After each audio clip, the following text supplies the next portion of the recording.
大家早晨啊！歡迎嚟到樂在呢圖財經人頻道嘅快市5分鐘。而家係星期二12月2號嘅朝頭早9點幾鐘啊！咁一早同大家做呢個快市5分鐘咧，因為咧係睇翻車股嘅啊。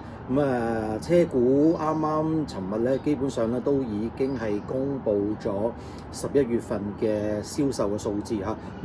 除咗 ION 近期每個月咧都好似係遲2日、3日先至公布之外嘅話咧，其餘嘅車企都已經係公布咗佢哋嘅銷售嘅情況嚇。當然今朝早你可以見到好多股份嘅股價咧都係下跌嘅啊。除咗零跑嘅數字係相當之理想，而係繼續有得上升嚇。因為睇翻咧零跑個數字嚟睇嘅話咧，11月份嗰個車嘅銷售咧有成70,327部啊，咁亦都係創咗佢公司高位啊，去到7萬架以上啊。按年嚟睇嘅話咧，有成75% 嗰個升幅嘅，咁相當之係大嘅啊。按月咧就係微升0.1% 咁樣啊。但係我咁就即係想講自己持有隻股份比亞迪啦啊。比亞迪今次個業績嗰個數字嚟睇嘅話咧，係相當之係亮麗嘅嚇。咁點樣亮麗法咧？嗱，如果純粹淨係睇嗰個整體11月份嘅銷售48,186部啊，咁呢一個咧係48萬部咧，係今年嘅新嘅高位嚇。如果再睇翻在之前嘅數字嚟睇嘅話咧，比較高嘅月份咧都係講緊係30幾萬份到啊，38萬咧頭嗰半年38萬左右嚇。去到9月份咧396000，10月份咧441000，今次咧有成咧48,186部啊，創咗今年嘅高位。但當然，如果要同上年嘅同期50,608,804部嚟比較嘅話咧，都仲係相差大概5.8%。但係同比嚟計係跌咗5.3% 啦。環比嚟計嘅話，即係比上一個月咧係增加咗8.7%啊。咁而家累計嗰個銷售嚟睇嘅話咧，今年1月至到11月份嘅銷售咧係有4182038部啊。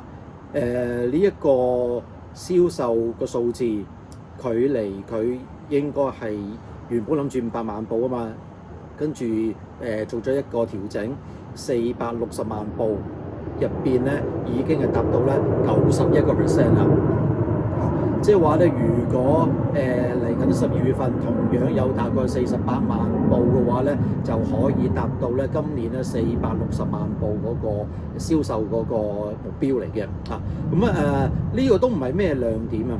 最主要嘅亮點咧，我諗相信咧都冇咩人睇到咧，就話佢嗰個海外銷售啊係幾多啊？111,935部，比起上一個月嘅海外銷售83,524部，係多咗幾多啊？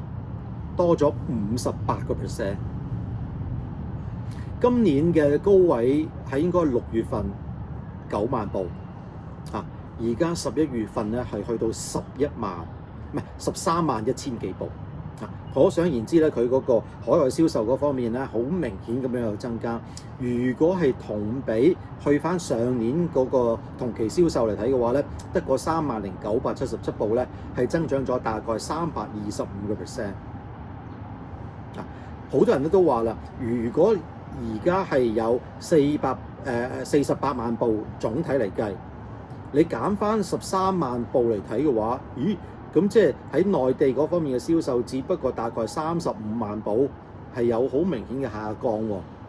係冇錯，如果你咁樣睇係啊，咁但係咧你可以見到嚟睇嘅話咧，個海外銷售咧出現一個咁強勁嘅增長，喺內地咁捲嘅情況之下，最主要車企係要係海外銷售啊嘛。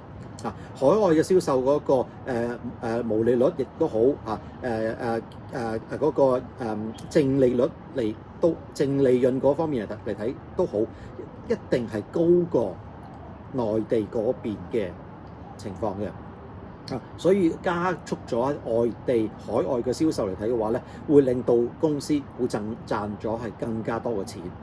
呢個係一個新嘅紀錄嚟嘅咁大家要留意翻咁股價嗰方面嚟睇嘅話咧，今日咧就升咗超過3%啦，但係突破咗10天、20天線，但係50天線嘅位置大概105蚊左右嘅話咧，都仲係有個阻力喺度咁如果真係可以重上翻105蚊以上嘅話咧，呢隻股份起飛㗎啦會大家多多留意呢隻股票。好，今日講完啦，遲啲再同大家再見面，拜拜。